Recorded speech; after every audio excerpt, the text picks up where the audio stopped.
Here we go. Today I would like to talk to you about creating a project of your choice. No matter what you want to do, you can do any project that you would like to do. How does that sound? Pretty amazing, right? But if you present this to a group of students, you are going to be looked at with questioning faces and everybody saying, huh, what do you mean? Especially if you are teaching gifted students. Gifted students think and process information differently than other students. Gifted students, you have to reach out to them and find out the way that they're going to respond best to whatever you're talking about. There is a learning technique referred to as Bloom's revised taxonomy. This is an effective tool to differentiate learning for all different types of students, but most especially for gifted students. It helps them to further their thinking and learning through analysis, evaluation, and creation. Effective teachers provide gifted students with choices when creating projects or research that is geared to their individual strengths and abilities. My intent today is to acquaint you with Bloom's revised taxonomy and why the focus for gifted students should be on the higher levels of analyze, create, and evaluate, as well as to introduce you to differentiated choice boards for students. Because I'm a long-term substitute for gifted and talented education students, I have received training in these areas, so that kind of makes me an expert in these areas. And by obtaining information on how to best teach gifted students and learn how they acquire and process knowledge, then you yourself could be a better communicator with various gifted students. So let's start by discussing Bloom's revised taxonomy. First, some history. In 1956, Benjamin Bloom and his colleagues sat down and came up with a taxonomy. Their taxonomy was officially called the Taxonomy of Educational Objectives, the Classification of Educational Goals, Handbook 1, Cognitive Domain. Simply put, he created a classification system to help educators better design their learning process, learning objectives, and frameworks for students of advanced thinking. The original framework was revised in 2001. At that time, they took the upper two levels and revised them and added another dimension that allowed students to do more active thinking through action verbs versus nouns. This is what our model looks like today. We start here with our basic model of remembering, and we branch out to the higher levels. So let's talk about each one of these individually. Our first level is remembering. Before students even start school, they are taught very basic things that they're able to remember. And they can recite it back to you, but they don't have any idea what it means. A young child can remember 2 plus 2 equals 4. But if you ask a 3-year-old what that means, they just say 2 plus 2 equals 4. They can remember the concept, but they don't really have any understanding of what it means. They can describe it to you, they can name it, they can list it, but they really don't have a comprehension of what it means at this point. That takes us to our second level of understanding. When a child enters kindergarten, they are given manipulatives. Perhaps the teacher hands them apples. The teacher hands 2 apples to a student and gives them 2 more apples. And then they are told to count the apples. So now they understand the concept. If I have 2 of something and I'm given 2 more of something, then I have 4 of that object. Now they're able to start understanding 2 plus 2 equals 4. Then our student transitions into first grade. Suddenly those manipulatives are taken away and they have to use numbers. Now they are told that 2 apples equals the number 2. If we have 2 and another number 2, then we have 4 of something.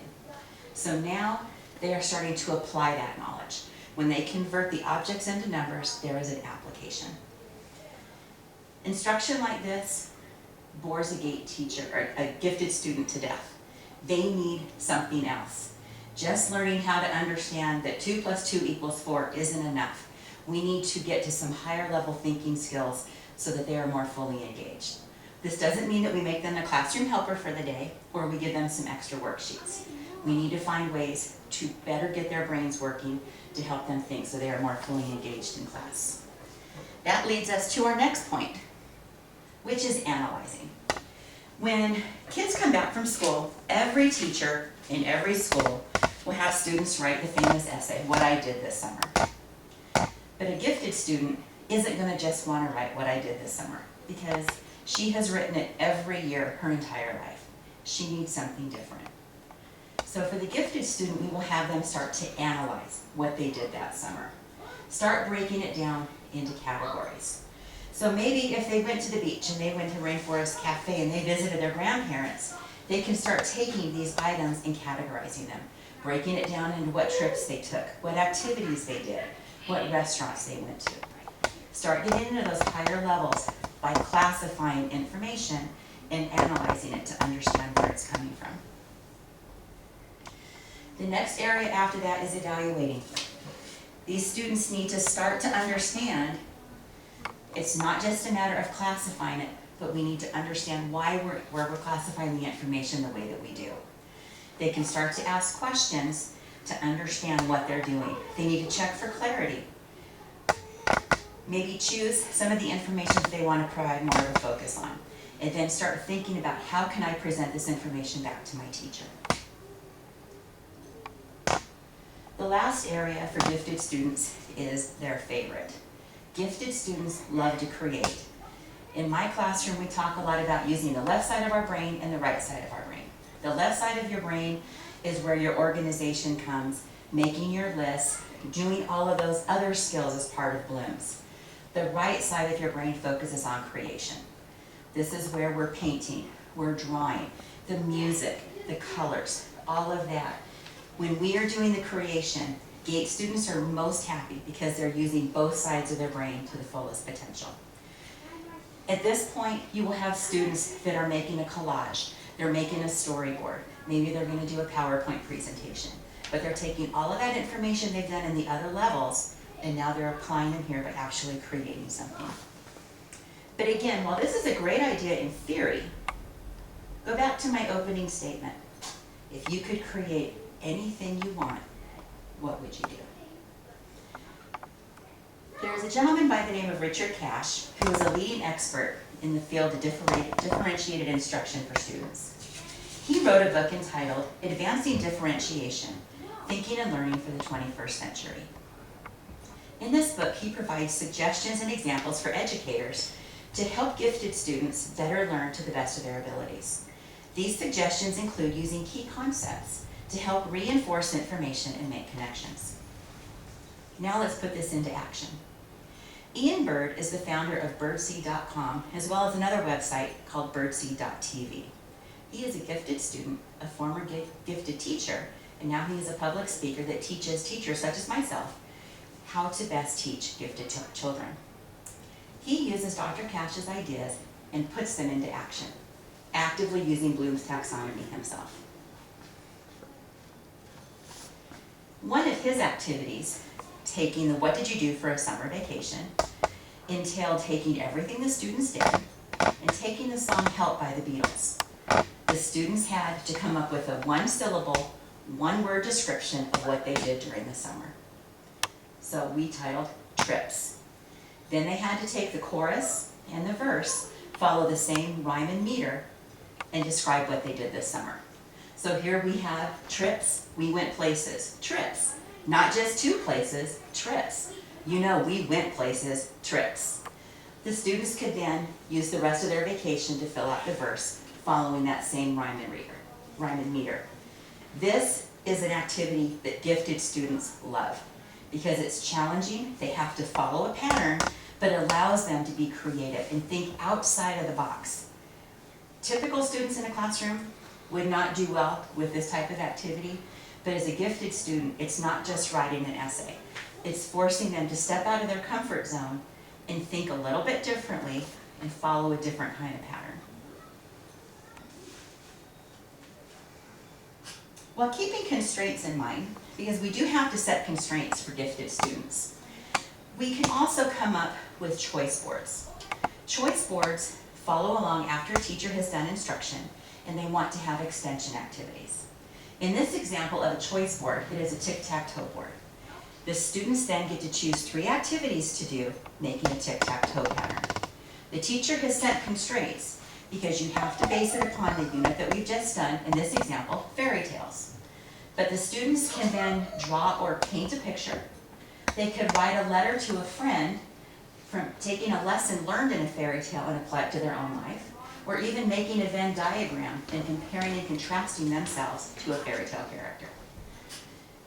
There are many different possibilities for what you can do in a choice board.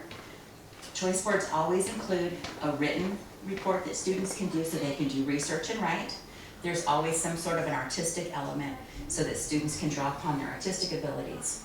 There's also where they can make lists, they can do compare and contrast with Venn diagrams or other graphic organizers. All different ways to get them thinking in different ways, to analyze the information they've learned, to evaluate the information they've learned, and then to create something new.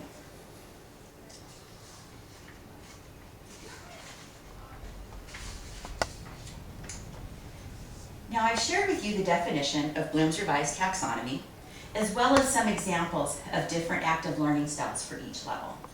I've also shared ways to differentiate activities for gifted learners to help them function on those higher levels of Bloom's Taxonomy.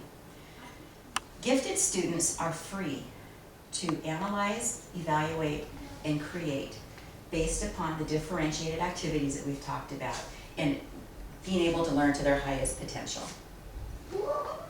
Today we discussed several terms related to Bloom's Revised Taxonomy. We've learned how students process information. You will remember them. Hopefully you understand them. Perhaps you can even apply them in your daily life. Maybe you'll be able to analyze the information. Maybe then you can even evaluate it more soundly, and then you'll be able to create something to use this information on a regular basis. Hopefully my information today has provided you with a more in-depth understanding of Bloom's Revised Taxonomy and how gifted students process information, and why teachers have to resort to these differentiated activities to better reach everyone in their classroom.